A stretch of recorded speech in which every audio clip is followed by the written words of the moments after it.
light this candle. I'm talking about Patreon. You haven't heard it? It's Patreon. Ticket Price Podcast. We're on Patreon. I'm doing a new Patreon intro. I'm Jake. That's Tevis. We're Ticket Price. Ticket Price Podcast. Patreon. You can tune into our episodes. We get comment sections. Ticket Price Top 10 Tuesdays. Check them out. Bonus content. Moments in horror. We got it all. Patreon. Ticket Price Podcast. Jake Tevis. Ticket Price. Patreon. Loud noises. Let's burn this candle.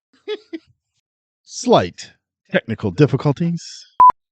We are sorry. The podcast you are trying to listen to is being edited by Tevis and is having extreme technical difficulties. It sucks anyway. Switch over to something else.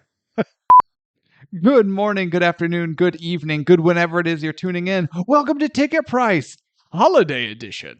Holiday? Oh. I don't know why I said it like that. You get a little ho-ho chortle.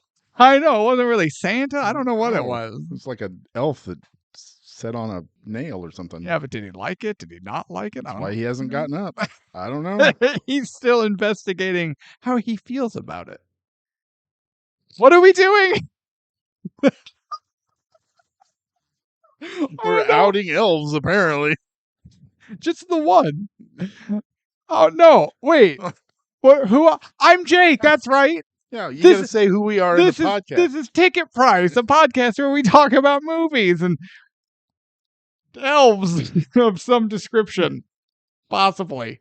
I am your co-host, Jake. With me, as always, the man, the myth, the legend, and the only man who thinks Hugh Jackman is an overrated Wolverine. Tevis at Master Control. How are you, sir? I'm hurt by that comment. Have you seen the meme that's like, it's talking about, it has like a span of years, and it's like, within this year to this year, there were 6 Batmans, 3 Spider-Mans, Oh, yeah. 3, whoever else. And then just, it's listing all these different recasts. And then it's just a picture of Hugh Jackman sitting like a boss. It's like Wolverine, and it's just him. I mean, I don't know of anybody else who could play Wolverine right now. No.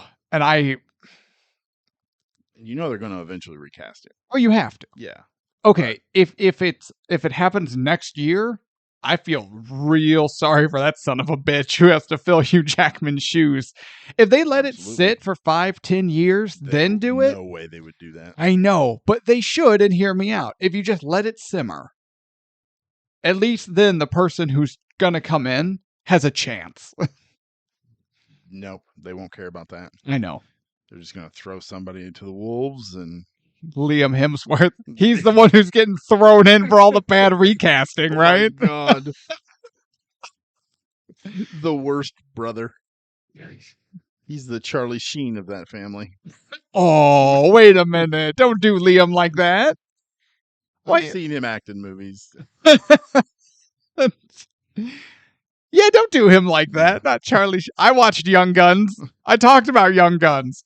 Liam Hemsworth, Liam Neeson, and Liam Hemsworth would have been better as Charlie Sheen's character. Dick. Billy. Hey, The character's name was Dick. hey, Billy. So terrible.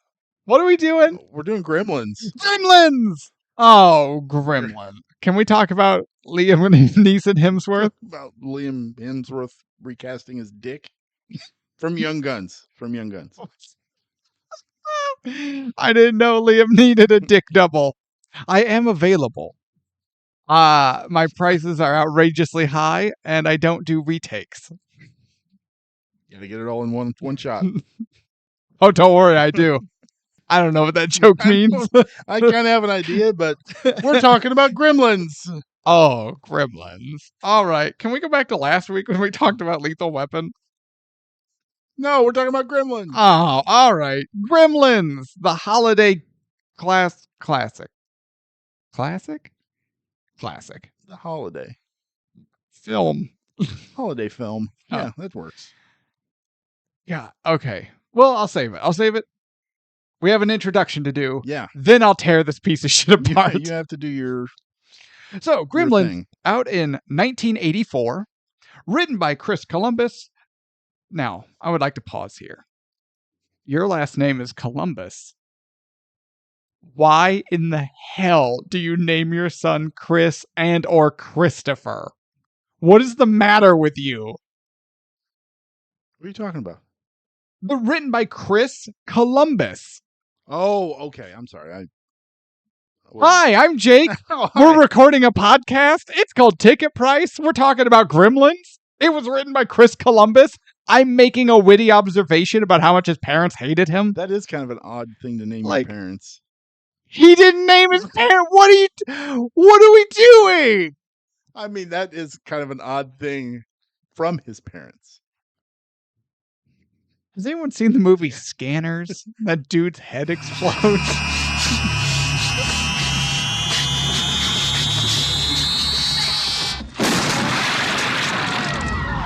I don't know whose head's about to pop, but I know someone's head is about to pop right now. I think I'm having a stroke. I hope you're having a stroke. No, written by Chris Columbus, directed by Joe Dante, starring Zach Galligan, Corey Feldman, some others. Oh, I look like you were about to say something. I was waiting for you to ramble off some more names, and you're just like, meh. Do you know how hard I looked? I was like, is there anyone in this movie of note at all? And there isn't. Corey There's Feldman. Zach Galligan, who's on this list because he's the main character. Phoebe Cates. Who? Phoebe Cates. Is she the one who had the daddy issues? Oh, we'll get there. Okay, ratings. IMDb 7.3. Rotten Tomatoes? Maybe. Rotten Tomatoes 86. No. Both of these for me way too high. Wait, it's too high. This movie is a 6/60% range, maybe 50s. I'll give it a 70. Low 70, like 70. Like a 7.3 out of 10. No, that's too high. Wait. 73% too high. 69% too low. That creamy middle of 70 to 71, Yeah. maybe 72. It's a 70 and a half. 70 to 70 and a half. I know we've kind of talked about this before. If your rating system is a 1 to 10 or a 1 to 100 or whatever, and then you add decimal points, It's dumb. your rating system sucks. You should reevaluate it and then reevaluate yourselves. What the hell are you doing? And this movie's a 7.3, but this movie's a 7.5. Fuck you and your 7 point whatever. We're talking about 2 ticks of a decimal. That's the same score. What are we talking about? Movie raters, why are you so bad at this? We get it right, and we're just jerk-offs in a basement. We're the Wayne's World of podcasts. It's the studio. It's a studio basement. of a studio apartment. No, I'm just Oh. Ba, ba, ba, ba. Wow. We are currently recording in a studio apartment below a bowling alley and above another bowling alley. Simpsons joke for any of my Frank Grimes fans out there. Justice for Grimy. But no, rating systems like that, they do irritate me. And it's been a while. I feel like it's been a while since I raved about it. No, it hasn't. Oh, well, then you can have an 8-point eat my ass. How about that?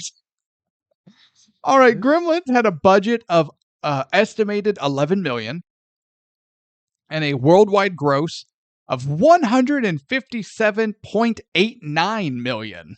$11 million. Man. Yeah. That seems super low for all the puppetry and the animatronics. Yeah. I thought that too. I'll give it that. This movie was made on a budget that I didn't realize it had. No. 8 award wins with 7 nominations. This movie did crazy well at that year's Saturn Awards. The Saturn people loved Gremlins. I loved Gremlins when I was a kid. And I think that helps. Yeah. You know what doesn't help? Watching it when you're an adult. When you're a 30-something-year-old man who has never seen this movie, and now you've never seen this and now movie? you're watching it with a critical eye for a Oh. podcast you do. Okay. That's not a good time to watch it. Well, the history with this film is going to be super easy for you. It really is. Reviews, Eebs, Yeah, what did he say? 3 stars. A sophisticated and witty B movie. Okay, I can get behind that. That's fair. Yeah. That's fair. The New York Times said that Gremlins is far more interested in showing off its knowledge of movie lore than providing consistent entertainment. And I get what they're saying. You do? Yeah. Okay, fill me in. Okay, so what they're saying here is that Gremlins, the writing of Gremlins, and maybe some of the directing, some of the stuff that they do, but they seem more interested in showing off all of their pop culture film knowledge and adding it to the movie than actually writing their own good movie. There were a few moments where I'm like, wait, is that oh yeah, this is clearly a reference, whether it's an action or someone says something, or Maybe I just didn't pick up on it. that wouldn't surprise me. Have you actually watched any of the movies we've done? Usually you're like, no, I didn't see that. Yeah, I watched this like 3 months ago. When you were a child. Yeah, and when it I was a was- child. But no, I get what they're saying.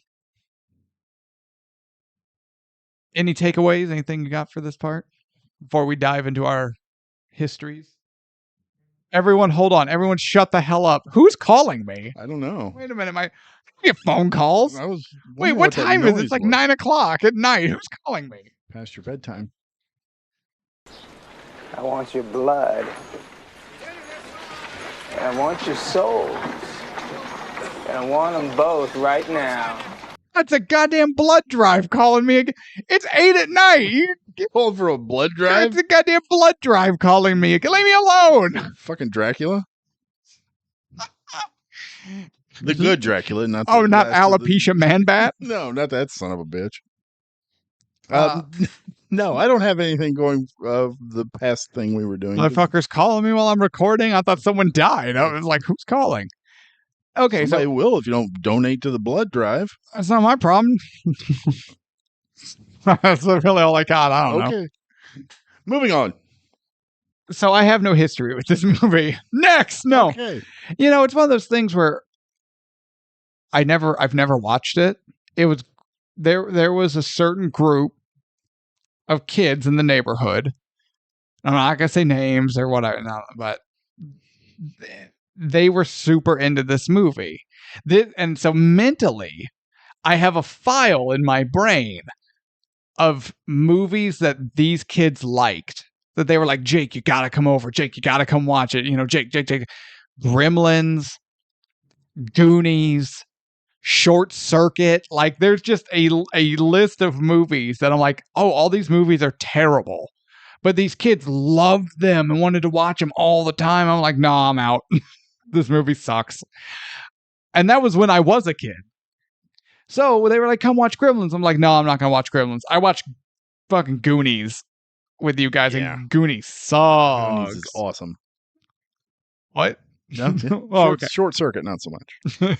But he gets angry and has a mohawk and burp. So no, it's just all these movies are just clumped together for me. But obviously, being somewhat aware of pop culture, and I know about Gizmo and Gremlins and don't get them wet, don't feed them after midnight, blah blah blah. You know the basics. Yeah. But no, I've never seen this movie. Okay. I have seen this movie. I saw it when it came out in the theater back in the 80s. 80s was a weird time. 84. 84, yeah. I loved Gizmo. I loved the Gremlins. I thought they were really cool. I was able to do the Gizmo voice, and I would get offered milk at lunch to do the voice. Tevis, I'll give you my chocolate milk if you do the Gizmo. Yeah.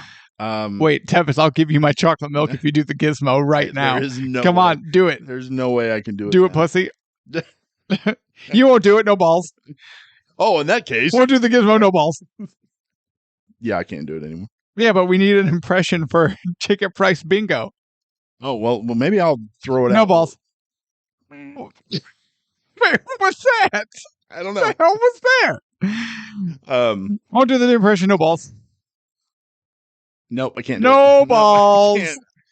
I would like everyone to hold up their no balls t-shirt to Tevis right now. Come on, do it. If anybody has a no balls T-shirt, I wanna buy it from them. No balls. But I would watch it periodically when it would come on HBO, or I have a DVD copy of it, so I've shown my 10-year-old this movie, and she enjoyed it. Although when I watched it again with her, I don't know, there was something off about it. Oh, there's a lot off about it. Maybe it's because I'm 47 years old. I don't know. Way to just completely out yourself. Yeah. Do the Gizmo voice. No. The best. That's the best I got. It's the worst impression I that's know. ever been done on this show. That's probably the exact impression I did when I was a child, and people just when you were hustling milk at lunch. Walk out with 14 little. It was the Depression. There was a shortage. There were only certain amounts of milk schools were getting, and you were doing Gizmo impressions and getting all the milk. And then you'd live high on the cow. And then you'd go and you'd collect scrap metal so the soldiers could have bullets. Yeah, me and Rosie the Riveter. Shout out to Rosie. Hell yeah. We can do it. So I guess are we getting into this movie? Probably. Is it time? Is it time? Probably should. So I'm gonna bag on this movie. But to be fair, unless it's a movie I 100% love, I bag on everything. Yeah, we bag on everything, actually. But if I'm being honest, and I want to preface this whole part right now, I don't hate this movie. I don't like this movie, and I will never watch it again, and I will never show it to my children. I don't hate this movie. By the end of it, I was just dumbfounded, trying to figure out what the hell did I just watch? What was this? My head felt smaller for it's like an old car muffler had just been shooting exhaust into the living room, and I'm just me sitting there going, the hell is this? Did you watch this in your car in the garage with the car running? No, that was Avatar, and I almost died because that movie's so long. And you know what? I talk a lot of times. My wife and dad will watch movies with me. And this one, they both made it all the way through. Really? And by the end of it... Reluctantly? Not even reluctantly. It was more just like grotesque curiosity. No one was enjoying it, but we were like, what's next? Like, what the hell is going to happen next? This is so weird. It's like we were all forced to walk through like like an old school original like P.T. Barnum freak show, and we were just going like, man, I don't want to be here, but I guess I got to finish it. It's the only way I can get out. And we all just went, what was that? Yeah, I don't think I was old enough to watch this movie when I watched it the first time. But like I said, it was in the 80s, so it was a weird time, like stuff being marketed to kids that really shouldn't be marketed to kids. Yeah. Like I remember there was Gizmo. A Rambo cartoon. I'm like, what? Why are you marketing Rambo to kids? And it's the same way with RoboCop. There was a RoboCop I remember cartoon. The RoboCop one, yeah. But that's just the 80s. It was like, oh, we have this popular movie, but no, we can't market this to children. It's R-rated. Just make it a cartoon. We'll be fine. Totally fine. Yeah. So our movie opens up with the father of the family, Zach Galligan's character's dad. And he's a real Stu Pickles inventor piece of shit kind of a guy. Shout out to my Rugrats fans and the hot Stu Pickles reference. This guy is the My Pillow guy, the ShamWow guy. Oh, yeah. All rolled into one. He's a used car salesman, but instead of used cars, he sells you shitty inventions. Yeah, and what's he say? I even wrote it down. Rand Peltzer, fantastic ideas for a fantastic world. I make the illogical logical. Like, I make the illogical logical. when I know I'm jumping ahead, but when he's sitting at the kitchen table, pulling up all these different inventions that he has, and one of them is the hammer that the head just goes back and forth. I'm like, what the hell are you doing with your life? Yeah, and then the coffee pot that he made. Yeah, the juice squeezer. Well, there was one that was just a coffee pot, and remember, it kind of trickles out coffee, and then it malfunctions, and then it was just black sludge. I'm like, just buy a coffee pot, you asshole! It's already been invented. What are you doing? He made a worse coffee pot. Yeah, I hate this guy. Just everything about I this. just hate him. Your family is struggling with bills, and instead of getting a job like an adult, you're just like, look at this juice squeezer I made, or look at this phone answering machine remote control. It takes her longer to pull the damn antenna out, and then she has to point at it, and it's boring. So wait, did he basically invent speakerphone? Is that what I was? I don't know. We never did find out. It never worked. Yeah.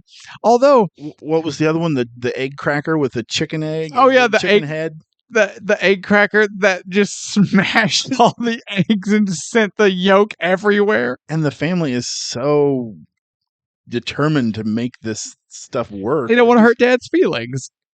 Fuck Dad's feelings. I'm hungry. I want food. I want to answer my phone and have coffee. But he's made one good invention. Wait. Are you talking about the bathroom buddy? Well, I don't remember the name of it, but I remember him talking to his wife, and he says, the people that bought, maybe it was the bathroom buddy. No, it wasn't the bathroom buddy, because that's the one he was pawning off on everybody, showing off everybody. Yeah. But he said the people who bought this other device are interested in the bathroom buddy. Yeah, but the other device wasn't his. It wasn't? No, it was someone else at the show. Because he went to like a convention of deadbeat air quote inventors. Well, I took it that he had actually invented one thing that actually took off. Well, maybe he had. Again, this movie had the same effect that like prolong watching or listening to Cheech and Chong skits have on me, where after a while I feel like I'm high and I'm just confused about where I am and what I'm doing. So maybe my remembrance of this movie isn't as coherent as I think it is. Probably. You're gonna have to help me. Yeah, but no, I didn't like the dad. I hated the dad. We gathered. Yeah. But he invented the bathroom buddy.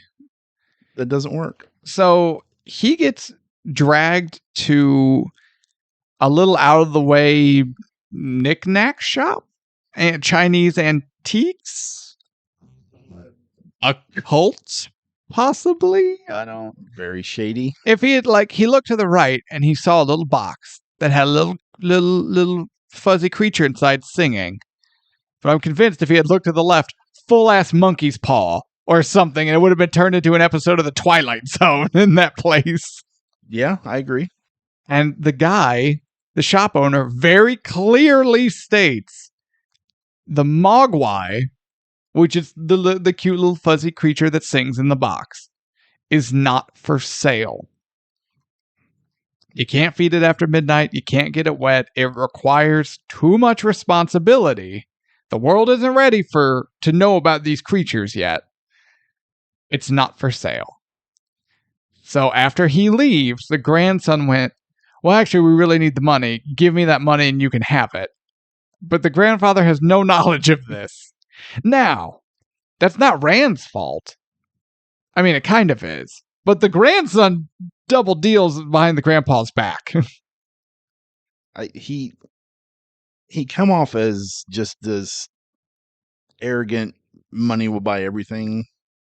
Which is ironic because he doesn't have any money because he's a shitty inventor. That's what I was wondering. I'm like, are you forking over the last bit of grocery money that you have to buy this singing puppet? Like, you don't know what it is. To be fair, though, I mean, it's not with selfish intent.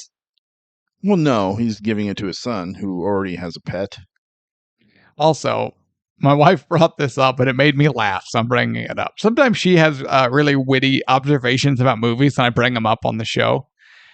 And she went, so later, after all this, we meet the son, who is a grown-ass man with a grown-ass man job. Yeah, he works at a bank. And she's like, wait. The dad is like, I gotta get my little boy a gift for Christmas, or he's gonna be heartbroken. Your son's like 24 years old. He's working at a fucking bank. He's fine. Yeah. I never even, that didn't even come into my brain. Yeah, me neither. And then she said it made me laugh. So I'm bringing it up because it's hilarious. Because, yeah, he's like, I got to get my son a gift for Christmas so he can open up his presents on Christmas and something, Christmas. Your son's a grown man. He's an adult with a job. And he lives at home because I'm pretty sure he's paying the bills, you deadbeat. Oh, yeah. I never thought of that. Yeah. You want to know why their house isn't foreclosed like all the other houses in that town? Because he works at a bank like a responsible adult. He actually has a job while his dad hangs out and builds toys. Little shitty kid has a better job than I do. My car's better than his, though. It's very white and has a very wide wheelbase, like your taste in women. Yes. Mine starts at least, though. So it started that one time when he needed it to, but we're not there. So we meet what's his face and his dog. Dog's name's Barney. Billy and Barney. What a pair. Those rapscallions. There are times in this movie I'm like, why is all this giving me like Dennis the Menace vibes? Because again, Billy's a grown-ass man. I'm so confused. We go to the bank. We learn that the lady who owns the bank is a real asshole. She's the worst. Then there's that random destitute family. And they're like, please, ma'am, we'll have the money by Thursday. Please don't take our house. And she's like, too bad, it's Christmas. I don't give a shit about Christmas. And then the kids are like, we've got the smallpox because we live in a box with no walls. And she's just like, oh, little freeloaders. Get the hell out of here. And I'm just like, random poor family that got kicked out on Christmas. Yeah, she doesn't even care. She's very like, but okay, we were talking about the New York Times quote about like this movie showing off its knowledge of movie lore. She actually quotes Christmas Carol because she gives an Ebenezer Scrooge line, and then she gives like 4 Wizard of Oz lines about getting Billy and his little dog too, and blah, blah, blah, blah, blah. Jerk off. We got it. The writer, Chris Columbus here has watched a movie or two while he was out not getting laid because his name's Chris Columbus. Thanks, Mom and Dad. Yeah, I did write that down. Mrs. Deagle gives off the Wicked Witch of the West vibes. Yeah. Pretty hard. Well, it's easy to when you're quoting her lines. That's true. Oh yeah, dog. Surprise, Judge Reinhold. You would go into the bank and then boom, out of nowhere, Judge Reinhold. He's like, hey, you little punk ass. Why don't you man up? Look at me. I'm 23. I'm a junior vice president. In 2 years, I'm going to be running this motherfucking bank. Boom. I'm doing your girlfriend. Like, so do you think Billy is not getting anywhere in his job because he brings his damn dog to work? and ties his dog up under the desk like no one sees it. What in the hell? No, I think he's not getting anywhere because his job sucks and he hates it. That's true too. Because he wants to be an artist. Yeah, I know the feeling. This is about to get real. Ignore the single tear. So Tevis, what's it like just having a job you hate when all you want to do is be an artist? I can relate to Billy. Yeah, you don't have a dog though. No. You got rid of yours. You've had an asshole dog like Barney, and then you were like, "Oh, the hell with this dog." Yeah, nope, I'm not living that life. But then, much like in the movie, I remember you were telling me this story from the corner of your eye. You're like, "What is surprise, Judge Reinhold?" And he's like, Tevis, get your life together. Look at me. I'm an actor. I'm handsome. I'm in movies and stuff. I'm banging supermodels. What are you doing? And you're like, being an artist. He's like, you know, when in doubt, surprise Judge Reinhold. Oh, God. So I was going to bring this up when Billy and the dog was running. They're running to work. They was? Yeah, because, you know, the dog was running to work, too. I wonder if he gets paid to attack Mrs. Deagle. Anyway, did you recognize the downtown scene? It's Back to the Future. It's Back to the Future. Yeah, because it was filmed on the same back lot. Exactly. Yeah. Yeah, I never knew that until I watched it probably about 4 or 5 years ago. Mm-hmm. And I was like, wait a minute, this looks way familiar. Now, do I think I would have noticed that? Just noticing it? No, I wouldn't have. But in my research for the movie, I stumbled on that. And I went, oh, interesting. And then I was looking for it, and I could see it. Yeah, the theater Yeah. they blow up is the one that the DeLorean runs into. Mm-hmm. Yeah, it was super cool. Poor theater just eats it every movie. Can't get a break. So Billy comes home from his hard day at his actual job, and his deadbeat dad shows up. He's like, I got you a little something. And Billy's like, what is it? Starts shaking the box. He's like, don't shake it. Hear the Gizmo in there going. And then Billy opens the box, and we see Gizmo for the first time. What a creepy little thing is he? He's not adorable at all. He's this creepy little. No, he's not. He's got those big old ears. Creepy little bastard. He's what Stone Cold would call a CLB. Creepy little bastard. CLB. Creepy little bastard. There's a hot reference for you. I have never heard him say There's that. a deep dive. I'll explain it to you later. No one cares for me to do it on air. Okay. No, Gizmo's not. He's creepy. He's got that weird little like pig nose going on, and he's just like, man. I'm like, nah. I grew up in the Furby generation. Nah, son. Not today, Satan. That's true. Yeah, the Furbies did kind of borrow heavily. Yeah, mine kept taking my wallet, little bastard. Did you get him wet? Just throw it in the tub? Through the toilet. And then it came out with all of its fur off. It was just the robot version screaming Latin at me. And I was like, what the hell is this? It's a gremlin. I think it's still alive. That original Furby. They don't die. They just get angry. I have a note here that just says it's neat. Neat. And for the life of me, I have no recollection whatsoever about what that note is reference to. It's neat. This is what this movie did to me. I have incoherent notes. I remember nothing. It's like I got blacked out at some point during this weird ass movie. I'm trying to think of something that was neat. It wasn't in this movie. Maybe I saw my dog doing something. Was it oh, that's neat. Was it the juicer? I bet it was the juicer. The one that explodes all over the kitchen. It gets a shocking amount of juice out of that one orange. I know. It looks like somebody lost a limb in a Grindhouse movie, and all of a sudden just juice everywhere. How many times do you think that's happened in that household? Daily. You would think after the second time, you'd be like, you know what? I'm good. I'm not using that son of a bitch. Even the mom is like, Dad's inventions are so great for the first couple weeks. and then they all go to shit. Which, okay, I'm not an inventor. I don't have an engineering degree. I don't know anything about anything. In case, the people listening didn't catch on to that.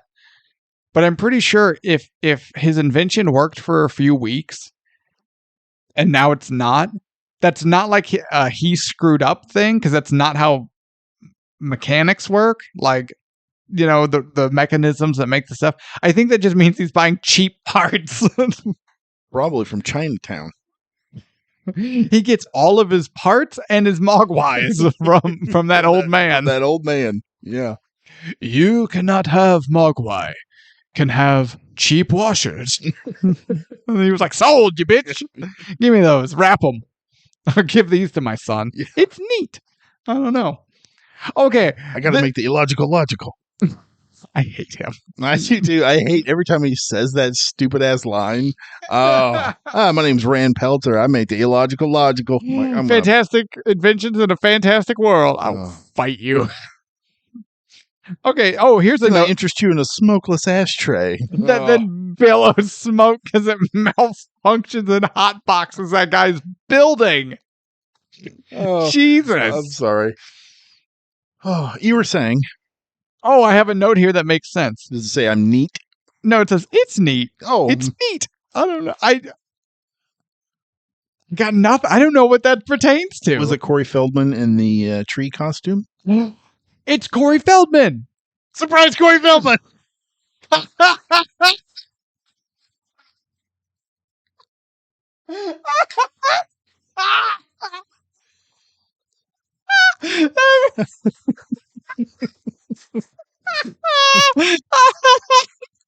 That is the most life you've put into anything you've ever said. Surprise, Corey Feldman. That's what it was. Corey Feldman comes over because he's buddies with this grown-ass man that works at the bank.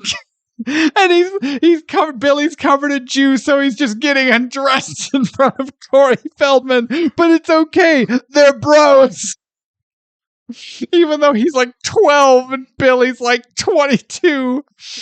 And he's like, oh yeah, look what my dad got me for Christmas. Opens the box and it's Gizmo. It's Corey Feldman's line. Oh, it's neat. He looks at it and goes, oh, neat. Oh, comics. Hell yeah, comic books.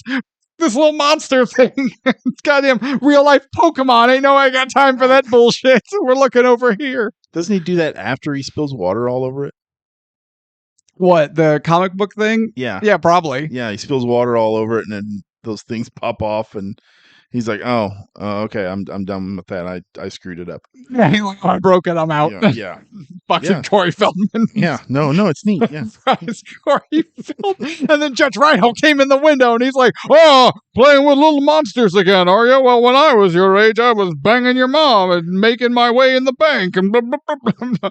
I was rubbing Mrs. Deagle's corns. And blah, blah, blah. I bet that's not the only thing he's rubbed of Mrs. Deagle's. Oh my.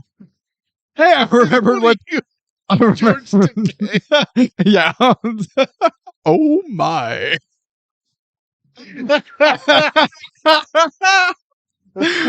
Man, this episode is just as weird as this movie. It's neat. Can we have the Corey Feldman It's Neat Awards for when something's just real neat? Look how neat that is. Oh, God. Can I get on to my next note Yes, please. Before there are any more surprises? Oh, okay. He's like, they get Gizmo wet.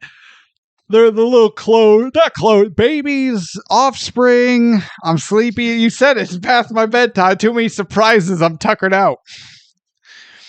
And, shut up, Devin. Just checking the time. Eat my ass. And he's like, oh, I know. I'll take it to my teacher to do experiments. And so they gather up the little babies and they go to his high school teacher so he can perform experiments. And in my head, I'm going, what high school teacher is doing legit experiments? If they were capable of legit experiments, they wouldn't be teaching in high school. Yeah, and then his first idea was, oh, let's get it wet and see what it does. That's what happened when it got wet. Interesting. Water! Yeah.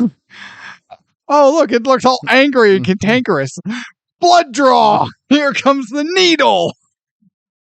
And what teacher is staying in his lab until 2 o'clock in the morning?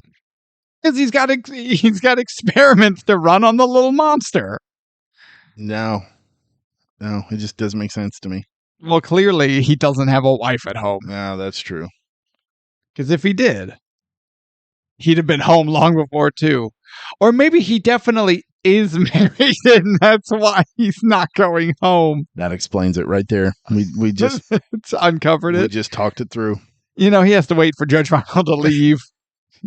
Then he can come home, and it's fine. He's 23 and already junior vice president of the bank. Yeah. Surprise, Corey Feldman. You haven't seen my new apartment. I haven't seen your old apartment. Like, what? So movie goes along. They eat after midnight, and then all the ones that eat. Okay, also they're like, hungry. And he's like, it's 11:20. That's fine, and gives them a full ass plate of chicken. Yeah, and they're just going to town on that thing, and watching that scene of them eating kind of grossed me out.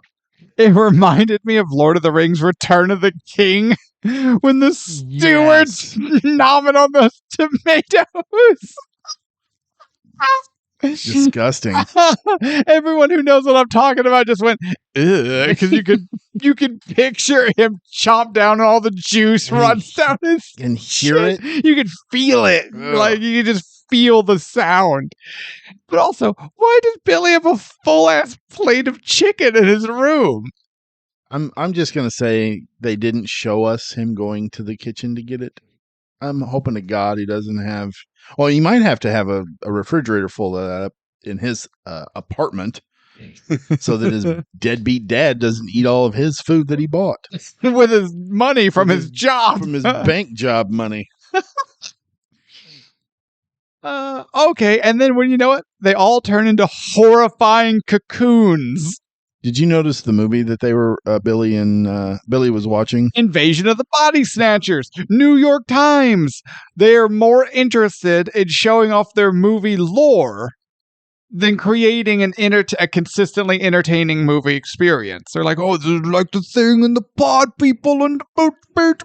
The more we talk about this, the more I understand that review. See, I knew we'd get there. Even for a dunce like you, Even I knew. Me. You have to hold my hand all the time. Well, just because I like to. Segway. And segue. That's how segues work. You just say it. Horrible cocoons. Am I the only? Just look at those cocoons and tell me, oh, clearly I need to just go ahead and destroy these. Yeah, I don't know what they were thinking of just leaving them be. I would have immediately gathered them son of a bitches up and took them to the fireplace and thrown them in. Oh, just not what's her face's fireplace.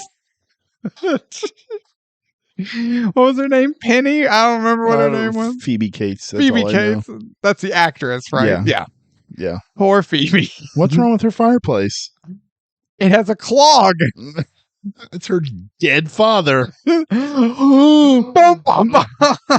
not there. Oh my God. Maybe we can. Why don't we just skip ahead because this movie is weird and it sucks. So, okay, cocoons hatch. The Mogwai are no longer Mogwai except Gizmo. They are Gremlins. We did it. We made it to the title of the movie. Gremlins. When the mother is at home by herself and the gremlins attack her. And she opens up a full can of whoop ass? On all of them. I've got it written down. So first, she kills one with the blender. That finally works. I'm like, juices his ass good and fine. Then she gets one with a knife. Then she gets one with a microwave. That's my favorite. Then she gets attacked because they were hiding in the Christmas tree, to which Billy comes home, pulls a long sword off the wall. I thought Dad and I were the only ones that had medieval weaponry on our walls. But Billy's like, ha-ha, long sword, and then just takes one out.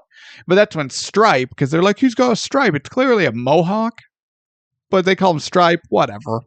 And he escapes. Why are these things a threat if one house mom just took him to task by herself? Well, I think the movie answers that question when Stripe jumps into the pool and creates however many of them there were. Yeah, but you also have so Mom killed 4 out of 5. Right. Stripe makes a bunch of them. We now know that adults, for the most part, can kill them on a 4-to-1 ratio. Yeah, but the other adults in this movie, I mean, you're going to talk about what's his name? The one who has to drive his tractor to the bar because he's so drunk. It's all American. The time. It's American made. It's a Kentucky. It's not one of them foreign gerbs. The sheriff and his drunk ass. And his drunk ass deputy. And his drunk ass deputy, who was Mike from Breaking Bad. If you did not know that. Have you ever seen Breaking Bad? I have not. Oh, it's so good. Everyone thought so, and they ruined it for me because it's just the man. greatest television show in TV history. I'm like, cool. Yeah, it's really good. And he is also the one who kills Eddie Murphy's friend in Beverly Hills Cop. Man, it's been a hot minute since I've seen Beverly Hills Cop. What was his friend's name? Mikey. Oh. Yeah, he kills Mikey. Anyway, sorry. I just rambled on there a moment. Speaking of Judge Reinhold, Beverly Hills Cop. Oh my God. Full circle. Before we go on to before the pool and all of that, even before the mom goes on her killing spree, the experiment performing high school teacher, he has a gremlin. It cocooned because he gave a Snickers bar or some shit. Because you're not yourself when you're hungry. It cocooned. It hatched went under the desk, and he was like, "Oh, we're still mad about that blood draw." Blah blah blah. Reached in, and then it grabbed his hand, and like bit him or whatever, but like pulled him into the desk, and that's kind of where it leaves him. And I'm going, wait, this grown ass man can't use his grown ass man strength and outpower a gremlin? He didn't have a blender handy, or a knife, or a microwave. He shouldn't need one. This is child's play all over again. Chucky doll's coming at you, Chucky doll. Up yours, you little you have no physical power. I'm a grown man. I'm 220 pounds I'll murder your face. I'm not afraid of him and his stupid little porcelain eyes. I'm not afraid of these little dick munch gremlins. I don't care if you have an army of them. I'm just going to put my mud stomping boots on and I'm just going to start tromping through them. Because fuck these little things. How did the high school teacher get pulled under the desk?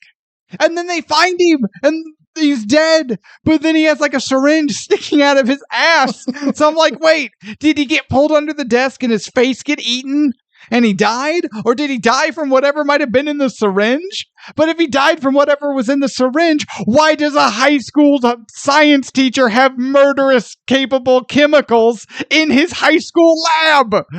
Why is that just sitting out? All right, kids. Now remember, you don't mix acids and bases, it will have a reaction. And don't touch my cyanide cabinet. That's for teachers only. Why did he die? If he died before, then why did the gremlin stab him in the butt? I don't understand. This movie is so weird. Sun's getting real low. Am I wrong? I feel like I'm taking crazy pills. Anyway, the high school teacher died. The high school teacher died? How did he die? Surprise, Judge Reinhold. Surprise. Corey Feldman killed him. Okay, so moving on. Stripe escapes. Question. Speaking of science-related things. Okay. Don't get them wet. They'll multiply. He escaped into the snow. Follow me here. Because when water evaporates and it goes into the atmosphere, if the temperature is right and atmospheric conditions are correct, that precipitation will fall down into more of a solid form than a liquid, and we call it snow. But it's still water. That's why when you go out and you like roll in it, and when you touch it and make a snowball, or you build your snowman, and you touch your gloves or whatever, and they're wet from the water because snow is water. But Stripe goes out into the snow, which again is water, and because he's a naked little gremlin monster, he's getting wet because he's touching it. Shouldn't he just be sprouting shit left and right because he's wet? He got wet in the snow. That's what snow is. The snow works. I don't have to be a dead high school science teacher to understand how snow works. It's not that kind of movie. What kind of movie is it? It's a Gremlin movie.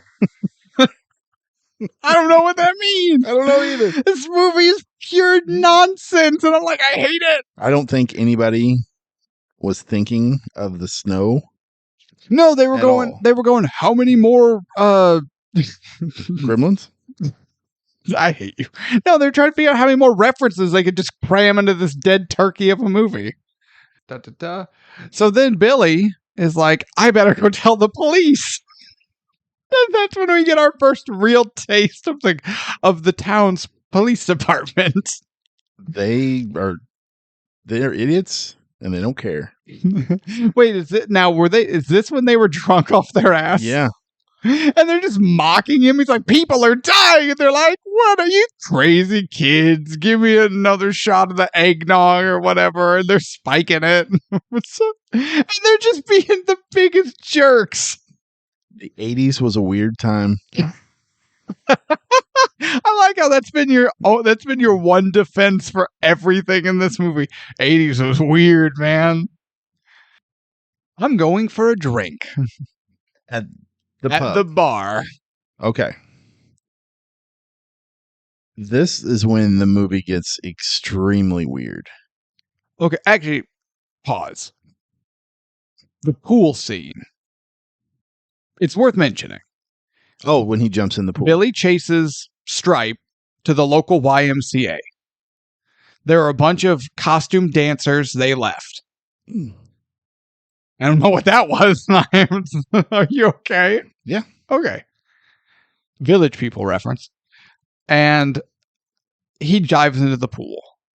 And then it turns into this bubbling, smoking cauldron effect.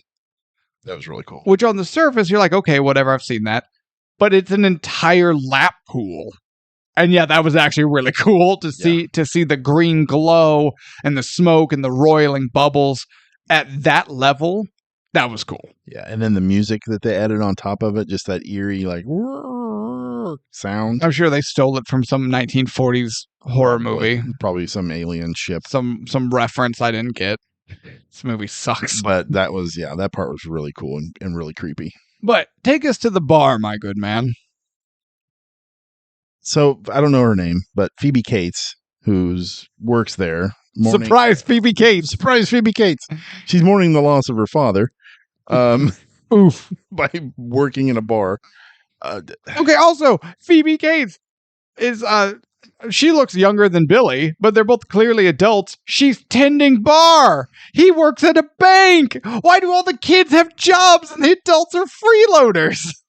What is this weird world?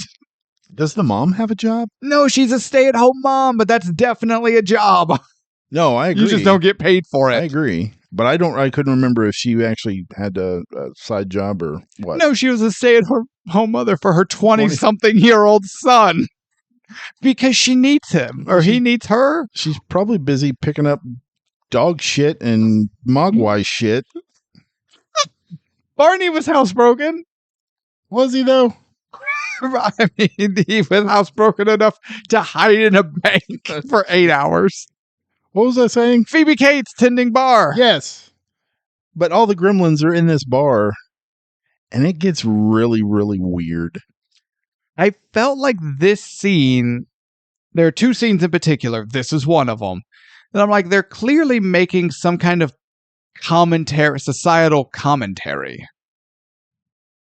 Yeah, but again, for a kid's movie, this was targeted for kids. Right, but it shouldn't have been, but yeah. Yeah, there was a lot of smoking, a lot of gunfire, a lot of just gruesomeness. Yeah. And then it would offset it with extremely goofy shit. Like the one gremlin that had the puppet on his hand. Yeah, he's like, Anna! Yeah. I'm like, what the hell? And there's the one that's going full, like, Gonzo, swinging from the ceiling fan.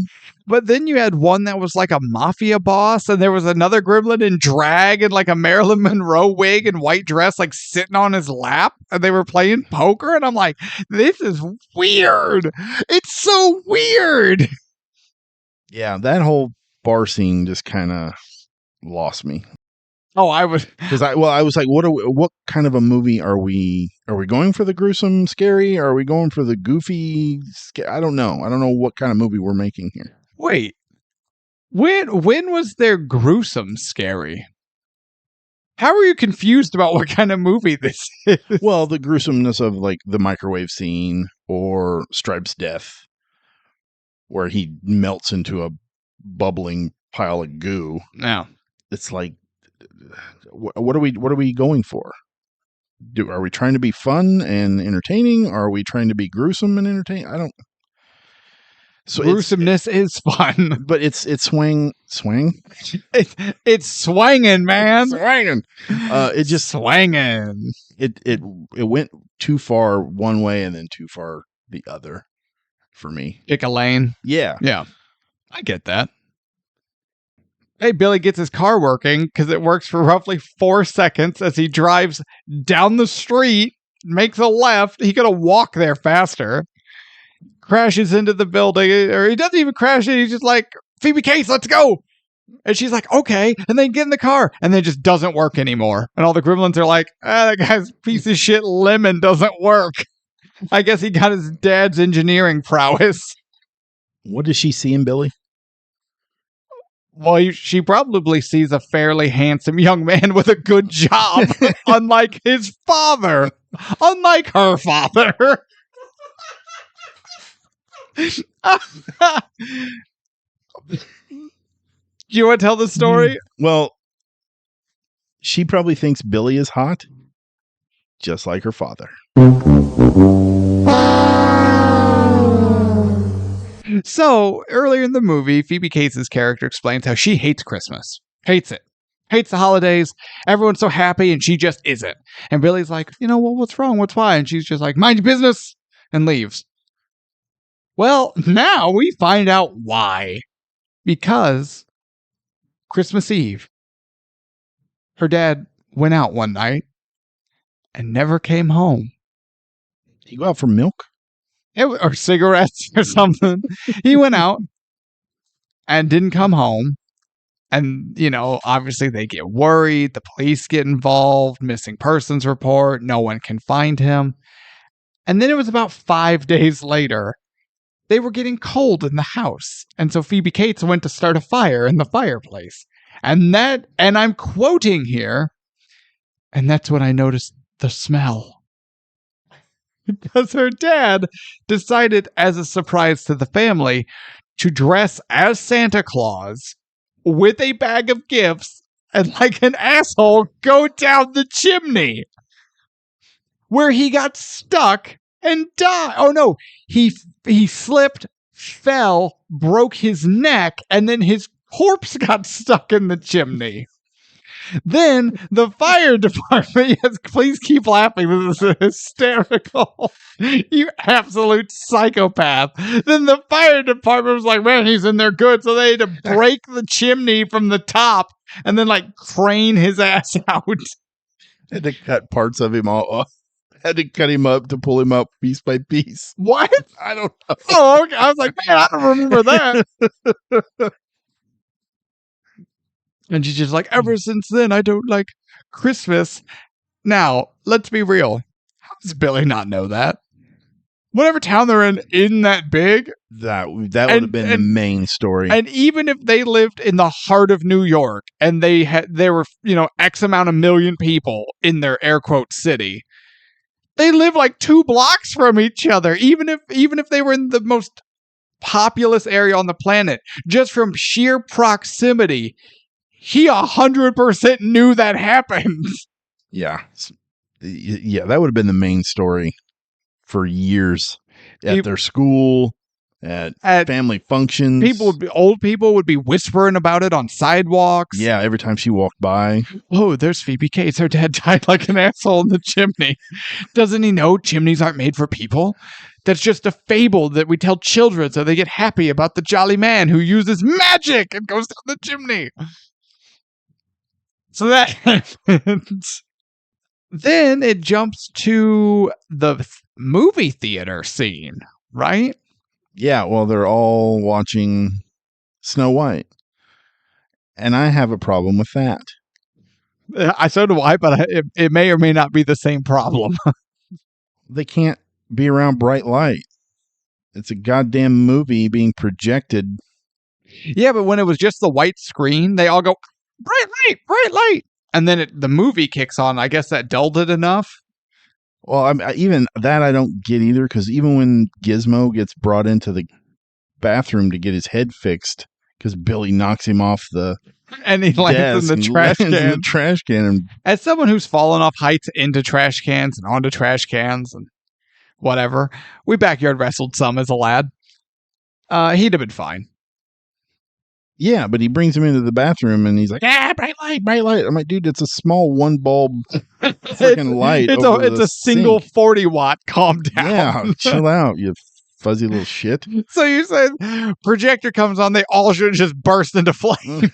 Should have done something, but no, they're all just laughing and giggling and watching the... Well, you see, Tevis, this isn't that kind of movie, and they didn't put thought into the projector giving off light. Yeah, I know. Snow is wet, projectors are bright. Fuck you. It's not that kind of movie. It's not that kind of movie. I keep thinking about that because I remember watching a interview with Mark Hamill. Sure. And he's talking about him and Harrison Ford on the set of the original Star Wars. And Mark Hamill is like, I was talking to George Lucas, and we had just came out of the trash compactor, and I'm like, hey, George, wouldn't my hair be all wet? And he said Harrison Ford looked at him and was like, hey, kid, it's not that kind of movie. If they're looking at your hair, then we're doing something wrong.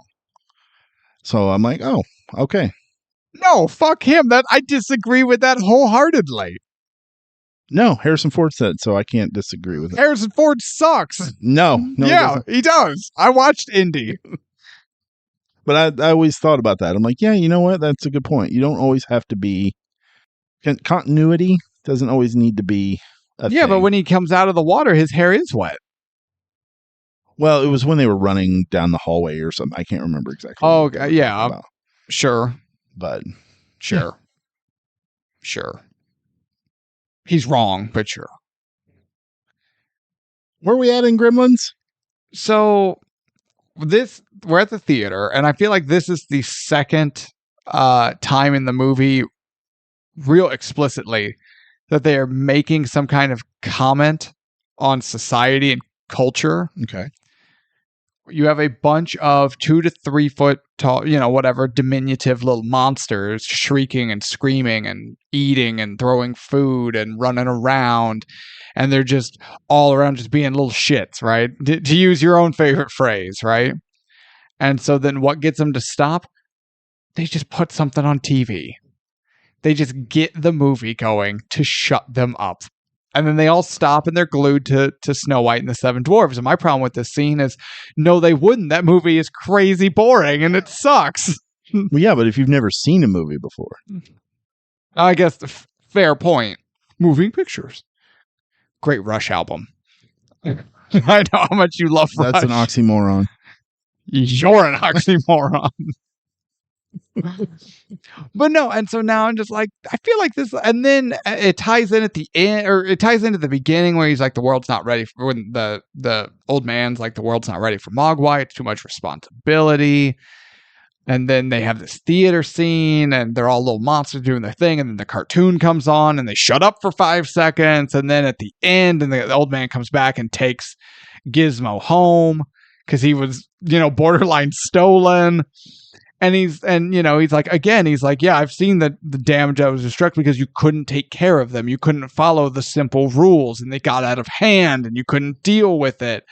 And then he's like, you taught him to watch TV. And I'm like, this is just some weird commentary on parenting. Yeah, you're not wrong there. And parents just being lazy and, and I'm like, wait, is this the kind of movie Gremlins is that we're making social commentary? Yeah, I kind of took that away from it with the kid watching TV thing, because when he obviously says that, you let him watch television? Oh, how dare you? I took that away from it all, and also I took away that American-made stuff doesn't work. Yeah, but the American-made stuff does work. For about a week. No, that was that American stuff. Wait. You can't just clump the entire American manufacturing industry on Rand numbnuts and his ability to make the fantastical mundane or whatever his line is. His name is Rand Peltzer. He makes the illogical logical. Yeah, you can't lump all these hardworking men and women of America for centuries into this jerk-off juicer. Yeah, I can. Yes, I can, he says. And that's why no one likes you, Tevis. In a show that features me, you're the unlikable one. The villain. And that is impressive. Thank you. Thank you very much. So they blow the theater up. Gremlins die. We then get a really stupid and prolonged chase/fight scene trying to finish Stripe off. Oh, in the department store. In the department store. Every time we see Stripe, he has a slightly more upgraded mode of transportation. First, he's running. And then he has a skateboard. And then he has a tricycle or some bullshit. And then Gizmo's like, to hell with this. He's in like an RC pink Barbie car tearing ass down the aisleways. And I'm just like, why is this still going? No one cares. And then throughout all this, Billy ends up getting like stabbed with a pair of scissors. He gets shot with a crossbow. He's going through the ringer. But then Stripe turned on a tennis ball machine and he took like a couple of tennis balls to the torso and that flew him backwards into some shelving and he was just completely incapacitated at that point. And Stripe pulled a revolver, all right? They're just tennis balls, man. Get the hell up. What is wrong with you? You have a crossbow bolt in your bicep and you couldn't give a shit less about it. You got hit with a tennis ball. Get up. He should have just called his mom and been like, hey, Mom, meet me down here at the department store. We got to kick this gremlin's I ass. need you to whip some ass. Bring your knife and the Rand Peltzer chopping device. Bring that automatic hammer. Can you bring the coffee pot that Dad invented? What? We're going to club something with it. Lord knows, don't turn it on. Whatever you do, don't turn it on. And so now it's just like this weird combat scene. But this is the second gremlin we've seen with a gun, right? And we see him with knives and all kinds of shit. But did you notice that they're all perfectly sized for gremlins? Like, none of them are holding a human-sized gun. Where are they finding these special novelty gremlin weapons? Probably in Chinatown. They ran down there and they're like, excuse me, old man, we need miniature revolvers. Yeah. And he was like, why does he sound like Bugsy Siegel? Well, the one in the bar looked like Bugsy. Meow. That's true. Yeah, see? I need 3 small revolvers, see? I made this one dress and drag and sit on my lap, see? Meow. So I'm just pointing that out. Okay. But, lo and behold, Gizmo saves the day. Kinda? Basically, he succeeds in raising the blinds and concussing himself. Yeah, but he did more than Billy did. Hey, Billy took a tennis ball and was completely incapacitated. Ball to the chest. Ugh. And what's her name can't operate a damn switchboard. She can't find the lights to save her life. Oh, we need to turn the store lights on. Is it that electrical box? No, I'm going to hit buttons on this computer.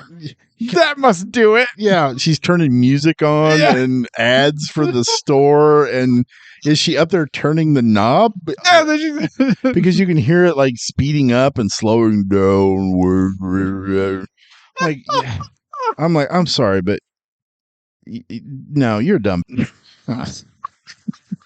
She's mourning her father. You can't say that. What's the matter with you? You can't just call her dumb. Well, your daughter's not listening to this episode. My word. This movie, man. Shocker, they kill it. Old man comes, takes the Mogwai away, and the town returns to some level of normalcy. Except for all the dead people. Yeah, they got to pick Mrs. Deagle up out of the street. Okay, I was actually just about to bring that up. Because her death has a good part in that, and what I'm about to bring up.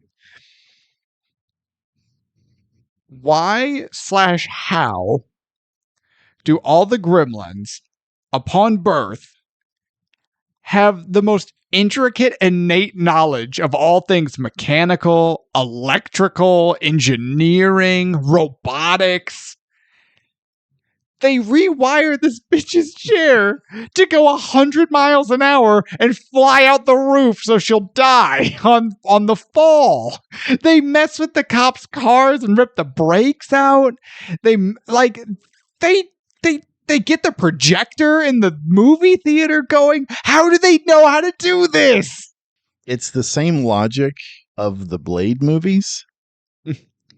Okay, I don't know where this is going. Every vampire that Blade takes out knows karate.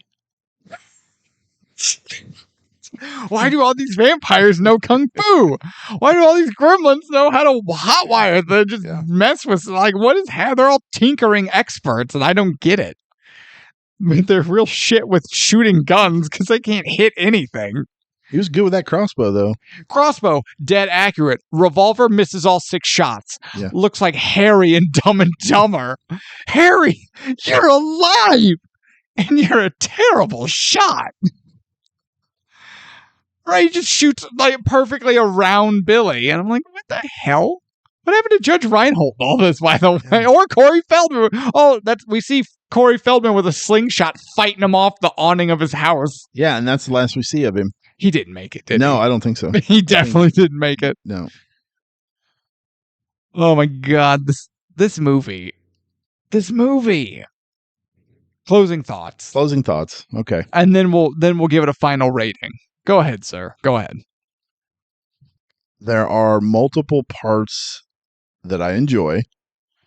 I enjoy the very gruesomeness of it. I enjoy Gizmo. The little freak. I enjoy the little freak. I enjoy Stripe to a point. But once it starts to get really goofy, like in the bar. Or Gizmo driving the car. And even Gizmo driving the car didn't bother me so much. It just, I don't know, it kind of loses me. Mm-hmm. And I see where Gremlins 2 fell off so bad because it kind of took the same formula. Let's do a little bit of fun, a little bit of crazy stupid. Just turn it up to 15, 20. And also, usually sequels need a pretty good launch point. And Gremlins 2 was dead on arrival, man. It jumped off the sidewalk onto the street. It had no launch point. I don't remember 2 that much, thankfully. But as a movie-going experience, I would say skip it. Get the gruesome parts on YouTube. If you're curious about Gizmo, look him up on YouTube. But yeah, I can't recommend this movie. It's definitely not worth the ticket price. I would agree with that. I got this movie for free because it was your DVD you let me borrow, and I want my money back. No, so I don't hate this movie. No, I don't either. And like I said before, I don't like it. Never going to watch it again. Never going to show it to my kids. With any luck, I'll forget this movie ever existed. Is it worth the ticket price? Absolutely not. Should you go out of way to see it? No. Should you waste your time going on YouTube to look any of it up? No, not really. I have a single caveat. The only reason you could argue as to why you watched this movie is you and some friends got together, lit up a Fat J, and passed it around while you watched this thing. And I bet it is the funniest shit in the world if you are blitzed out of your mind. Invite Palmer over, tell him to bring his stash. He'll light up a fatty, and then you guys just do your thing, right? And then just have a nice, quiet evening at home as you laugh at Gremlins, I guess. Like, that's the only way this movie can be any good. It has to be. I don't know. Tune in next week, and I'll find out. Tune us next week when we do ticket price experiments. No, it's not good. It's weird in all the wrong ways. Like, there's good weird where you're like, oh, I don't know. No, this is just like, why? Why is any of this happening? Why am I watching this? Why am I not high? Maybe I am. This by the end of it, like I said, it was me, my wife, and my dad all just sitting there going, what did we just watch? I feel weird. Why did we sit through it? And I'm like, I don't know why you guys sat through. I have to. I'm contractually obligated. Right? And they're just like, my dad was like, man, I got up and left during the last 10 minutes of the thing because I was too tired. And that's a good movie. And then Anne's like, yeah, and Avatar sucks. And we just got up and left on that one because it sucks. And I'm like, yeah, and you guys stuck around for Gremlins. and it's just this enigma. No one knows why we watched it. That's fair. So don't watch this movie. Don't look it up. It's not worth it. It's not. There's no point in this movie. Is it worth it? Unless. All right. Anything else? I'm so done. I feel weird after time. And I know if I keep thinking about it, I'm going to get worked up again. It's snow! Snow is wet! It's water! It's water! That's how snow works! Why did the teacher have a syringe in his ass? Is that what killed him? Also, they were like, oh my god, our teacher's dead. Oh, wait, no, they didn't. They were like, oh, teacher dead. They couldn't have given less of a shit. I just, wait his head, let go of me. Wait a minute, I'm talking about Gremlins. Get your hands off of me. Snow is wet. What is We will return to your scheduled programming shortly, or we are currently experiencing technical difficulties. We're sorry you had to sit through that. I took Jake out back and killed him.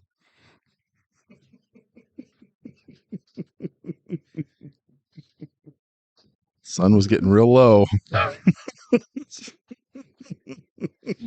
This movie does weird things to me, man. It's real weird. I can tell. It's just, it doesn't make it. Never mind. It doesn't matter. It doesn't matter. It doesn't matter. That's Tevis at Master Control. I am Jake, your calm, cool, collected co-host. Yeah, my beans are chilled. My coffee pot works. And it's all good.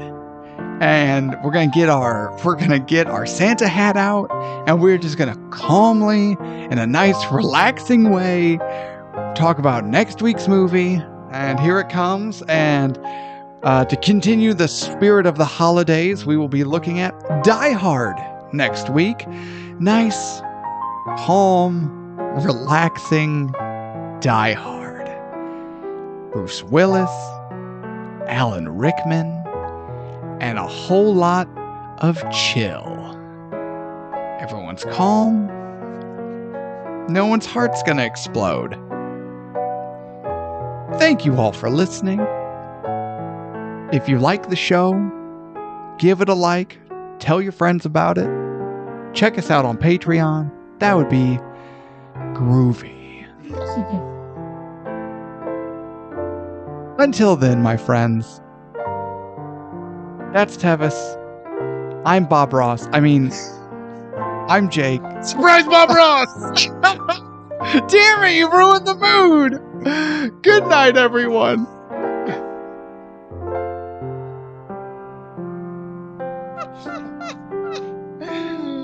This fucking